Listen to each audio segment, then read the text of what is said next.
Hey, what's poppin'? It's your boy Jay the Comedian. Good morning. How y'all doing today? Oh, how am I doing? I'm feeling good today. I'm feeling good. And yeah, before I get started, this is an ExJw video, so you know what to do. You hit the like button and you leave a comment so the YouTube algorithm can show it to as many people as possible. And if you're new to the channel, please subscribe, because look at that beautiful neck you have on you. Ooh, that's a good, strong neck. Look like a horny tree trunk. Why does the tree trunk have to be horny? I don't know, but I just think it looks better that way. Nice neck. Yes, that is a neck compliment. A weird neck compliment, but a neck compliment nonetheless. And if you want to thank me for giving you such an amazing, rare compliment, subscribe to the channel. Okay, today, this is probably not going to be one of my funnier videos because I'm emotionally kind of pissed off that I even got to make this video, but I'm very excited about making this video. I've been thinking about it. You see, because I get a lot of Jehovah Witnesses that come to this channel and they ask me, why can't you just move on? Why do you have to talk about the Jehovah Witness organization? And I recently had a conversation with a family member who I love very, very much, who asked the same thing. Why don't you just get over it? Why can't you just move on? Why can't you just ignore everything and just move on? Get on with your life.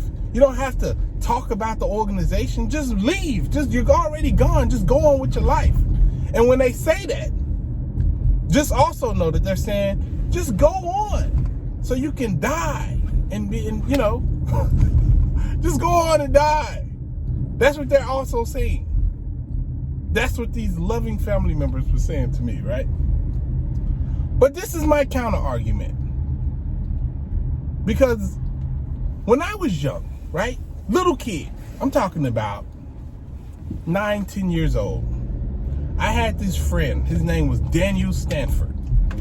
Really good friend of mine. He was my best friend in school. He was funny.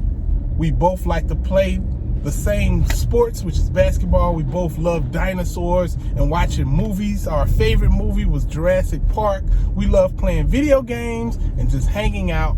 We were the best of friends at school. You want to know why just at school? Because I couldn't go over his house to go play video games with him and watch TV and spend a night and do fun stuff like that. Now, you wonder, like, why would that be? Maybe his parents, his upbringing was kind of messed up. No. He got straight A's in class. His mother was on him. She would not let up. She made sure that he was always doing what he was supposed to do, and he was always respectful and kind to others. His mother made sure he was a good person. So, you know, maybe, you know, he was around girls or something like that. Maybe he was girl crazy. No. We were little kids. The only thing we cared about then was, like I said, video games, basketball, maybe football a little bit, and cracking jokes and watching cartoons and talking about dinosaurs. That was our stuff. That was our main thing. I could not hang out with him and develop a lifelong bond with this man or this other child because he was not being raised to be a Jehovah's Witness. Now, I wasn't baptized, but I was still being held to the standard and the rules and regulations of a baptized person. And you know what I never heard once? I never once heard anybody come out and say, hey, Jehovah's Witness organization, why don't you leave those kids alone? Why don't you let those kids grow up and choose the organization for themselves? Why do you have to hold them under these ridiculously strict rules? And it doesn't make any sense. Leave the kids alone. Let them grow up. Let them have friends. Let them go have fun. I never once heard that from anybody that's saying the stuff now that I need to leave them alone. And this is the thing. They're still doing it. They're still indoctrinating kids. They're still holding them to this crazy standard. And guess what else I never heard? I never heard any of these people, and I know I won't hear, if a child who is unbaptized inside of that organization who gets sick and needs a blood transfusion, nobody's going to come out and say, hey, this is a kid. Let him get the transfusion and live. Leave him alone. Let him grow up. I never hear that. I've never heard that. Still haven't heard it. They stole my childhood from me, but I'm the bully? Really? Why didn't they leave me alone? And they didn't just steal my childhood. They told me, when you graduate, don't go to college, go to Bethel. Now, mind you, I didn't. But that wasn't enough. It's never enough. They always want more. And they take and take and take. And at no point do I ever hear any of you JWs coming out and saying, hey, that's not right. That's not cool. Leave them alone. I never hear that. I never hear it.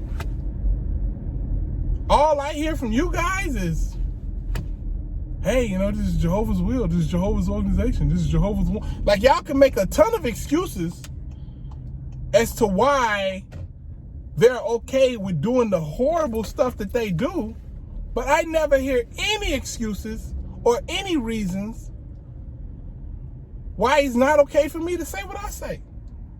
Am I lying? Am I being, like, am I trying to trick people? Or am I telling the absolute truth? Because if I am telling the truth, and I'm not trying to trick people, I'm wrong for doing that, just pointing stuff out? Because this is the thing. If you want me to stop what I'm doing, the best way to do that is to prove that what I'm saying is incorrect. Let's talk about the subject matter. Let's talk about the points that I'm making. If I'm making bad points and you can point that out to other people, people will see that and people will say, hey, this guy doesn't know what he's talking about. This guy's a fraud. This guy should not be listened to nor paid attention to. That's the quickest way to end my little anti-Jehovah Witness thing I got going on over here. But asking me to just leave them alone, go away. I'm not worth a $1.5 billion. You're coming out protecting a company that's worth $1.5 billion. Think about that for a second. Because first off, chances are, especially if you're a devout Jehovah's Witness, you don't even know that. Because they don't share information like that with you. But somehow it's anti-Jehovah's Witness to know that. To find that out and to know that and talk about it is anti-Jehovah's Witness. You see, because of all the times in my life, and this is the thing, like, my life, I feel like it was nowhere near as bad as other people inside the organization who have left. Like, there's people who had it way harder than I did. Way harder. And they not speaking out. If you want to talk about something, if you want to say, hey, you know, if you're mad at me for speaking out, you should be thrilled at the people, all the people who aren't speaking out. You should be happy about that. Focus and be happy about that if you're looking for something to be happy about. Because if everybody who y'all did wrong was able to speak out, you'd be out of there like that. If everybody was able to speak out. Y'all have done a very good job of forcing people into positions to where they feel like they can't speak out, or they know that they can't speak out without severe repercussions that they're really not in a position to deal with. Y'all have done a good job of getting people to believe that they're useless and they can't speak out. You've done a good job of that. You didn't do a good enough job with me, though. Nor have you done a good enough job with a bunch of other ExJws I know. And you know what? Our numbers is getting much bigger than yours. And you better hope that the majority of people that you've done wrong don't start speaking out.